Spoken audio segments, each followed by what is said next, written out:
Hello বন্ধুরা, আজকের নতুন একটা রেসিপি নিয়ে চলে এসেছি। আজকের আমরা বানাতে চলেছি তেল চিংড়ি।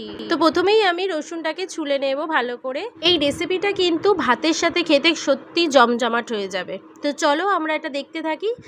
তো এখানে ধনেপাতা আমি নিয়েছি।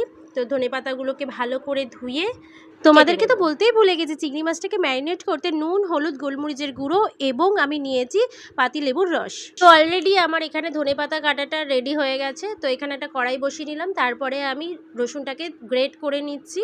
তো কড়াইয়ে এবার আমি তেল দিয়ে দেবো। আমি এখানে সর্ষের তেল ব্যবহার করেছি। তো এবার রসুনটাকে কী করবো, আমি তেলের মধ্যে দিয়ে দেবো। এবার চিলি ফ্লেক্সটাও ওর মধ্যে দিয়ে দেবো। রসুনটা যাতে হালকা হালকা লাল লাল যখন ভাজা ভাজা হয়ে আসবে, তখনই আমি এর মধ্যে দিয়ে দেবো চিলি ফ্লেক্স। তো চিলি ফ্লেক্সটা দেওয়ার পথে আমি হালকা একটু নাড়াচাড়া করে নেব। তো আমার একটু আজকে তাড়াহুড়ো ছিল বলে একটু রসুনটা আমার হালকা পুড়ে গেছে। তো যাই হোক, তো তার আগে আমার এখানে ম্যারিনেট করে রাখা চিংড়ি মাছ করে দেব আমি। তো এরপরে আমি দিয়ে দিচ্ছি এখানে নুন দেওয়ার পরে এখানে বেশি কিছু কিন্তু আমি মশলা এখানে অ্যাড করছি না। তো এরপরে আমি ঢাকনা চাপা দিয়ে দেবো, 10 মিনিটের জন্য এটাকে হতে দেবো। 10 মিনিট পরে খুলে দেখবো যে তেল চিংড়ি আমার রেডি কিনা।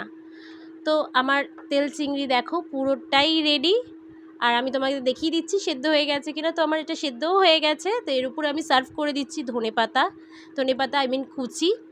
তো এরপরে আমি এটাকে সার্ভ করে নেব। তো আমার রেডি তেল চিংড়ি। টাটা।